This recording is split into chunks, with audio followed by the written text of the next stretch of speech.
Alright. Okay, that was an interesting reaction to that, but I think that it is recording now.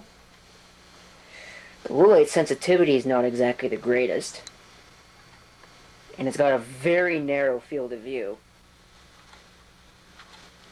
This is a JVC model number I think it's GR-C7U video movie VHS-C camcorder.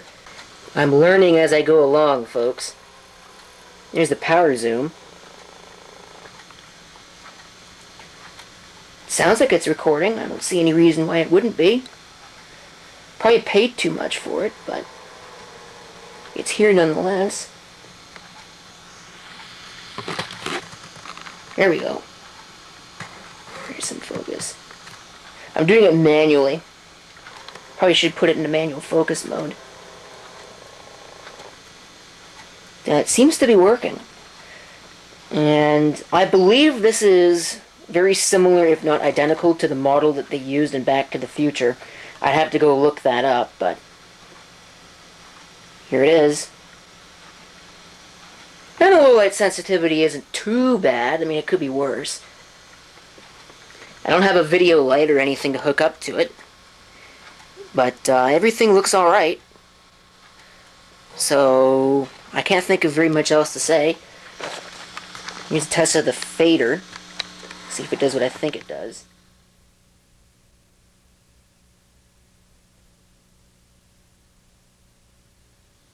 Oh, we're in total fade mode. Oh, there we go. I think it might actually be a white fader, but I'm not sure on that. You have a backlight compensation mode, which doesn't seem to be doing a whole lot. It's complaining about the lighting. There's a manual,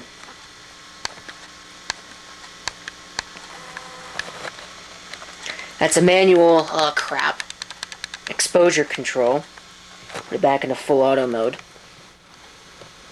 Everything else, I think, is pretty much controlled, or most of the controls are for the VCR. So I think I'm going to stop this now because it's drug on for a little bit.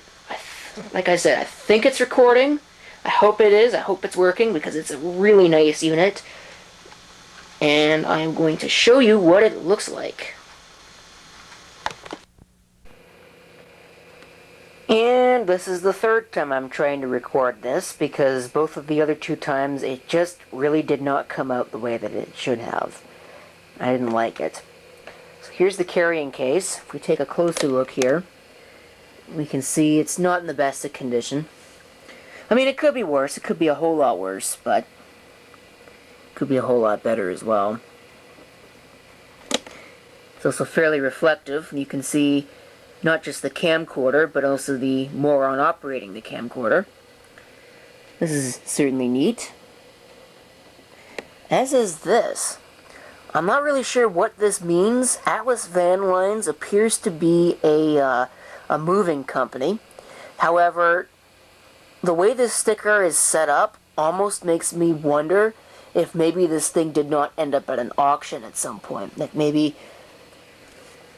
somebody didn't want it or whatever. I'm sure the glaring thing here is going to be the price tag. I guarantee you I did not pay that price. I would not have. I had a discount, and to put it this way, the final price, including the tax, was less than what that was. So at this price, I would have just left it there, because a VHS-C camcorder of any type, unless it's something extremely rare, like maybe if this was an actual GR-C1, maybe, but this isn't anything too awfully special. I mean, it's close to a C1, but it's not a C1, so the C1 has a tube image sensor. This is a CCD, and it's also a little bit more compact, has a few less features.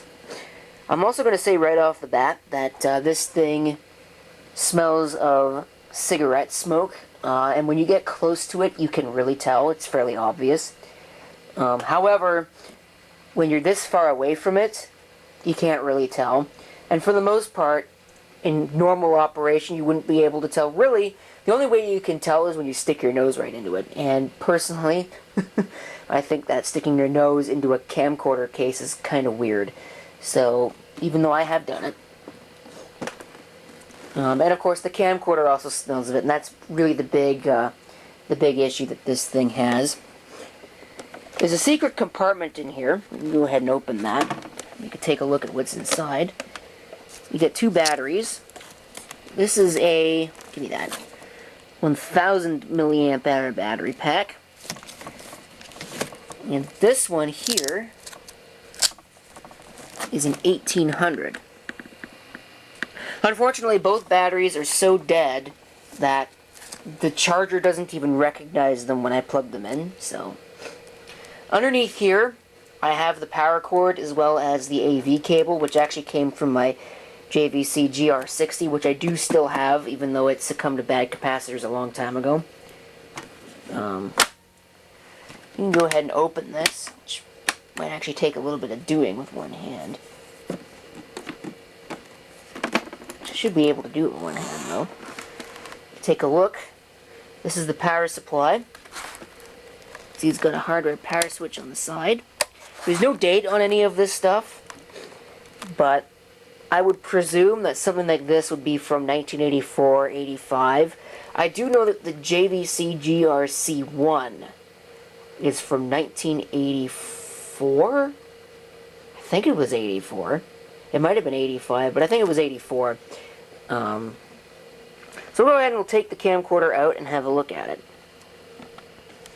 Okay, and with no stupid Windows Vista licenses in my way this time, here is the camcorder unit. You can see this is the side. It's in really good shape. There is a scratch on it. You can see on the side. It's actually fairly obvious. It came with a tape. Do I still have it? I think I still have it. It's sitting right here. But it obviously is messed up. Which would lead you to believe that there's something wrong with the unit itself, but no.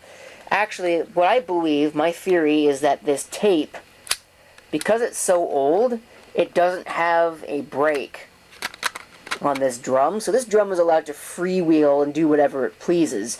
And that's exactly what it did. Just over time transporting with the tape in the unit caused it to spool out all over the place. Probably could have been a little bit more careful with it, and it would have been saved, but oh well, such is not the way that things worked in this case. And I don't really care that much anyways, it's not really anything special. So, there you can see on the side the eject switch. I can turn the camera light off. The eject switch and reset memory. I don't know what memory does, but the reset resets the counter, which is displayed in that little display right there. It's the only display on the entire unit other than the viewfinder, which is a black and white picture tube, as you'd expect for something like this. Go ahead and take a look at the front. The unit actually is rather tipsy. Take a look at some of the controls. I do need a light for this. There is the AV in and output. There's a remote control there and a headphone jack there. SP and extended play button there. There is our tape transport controls. In order to get this thing to record, if you've got a similar unit, you need to push this red button here first. This puts it into record standby mode, and then you can push the button at the back in order to record a picture to the tape. Got a pause here, we got play, we got stop. I like how these buttons are in the shape of the function that they perform. And up here's a monitor button. Now here's a pro tip to all of you. Don't do as I did with the GR-60 and spend 20 minutes, because it functions similarly to this. Don't spend 20 minutes trying to figure out how to get it into camcorder mode. There is no camcorder mode, strictly speaking. There is a monitor mode. And that's what this button up here is for. You turn it on, and when you first turn it on, it'll go into a VCR mode where you can play tapes and whatnot. And if you push monitor, it will put the picture of the, it'll put the image picture on the viewfinder, but it will not engage a tape. So that's a useful feature right there. Then of course there's more controls. This is actually for the autofocus.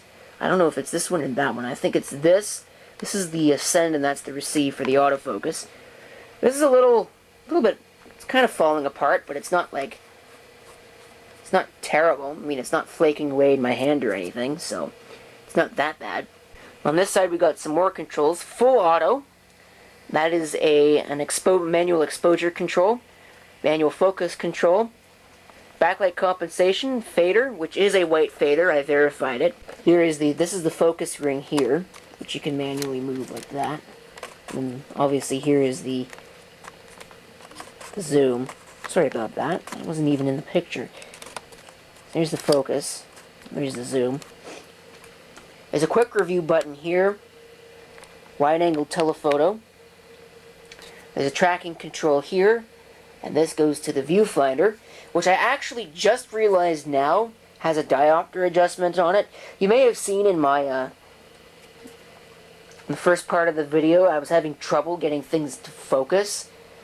And that is because of this diopter. It was opened up all the way, so everything was out of focus. And I didn't even realize that it had a diopter until about maybe 10 minutes ago, so it wasn't adjusted properly and I didn't know how to fix it. This right here is a battery eject. And I think that's pretty much it. There's nothing on the other side other than a hand strap I don't really understand.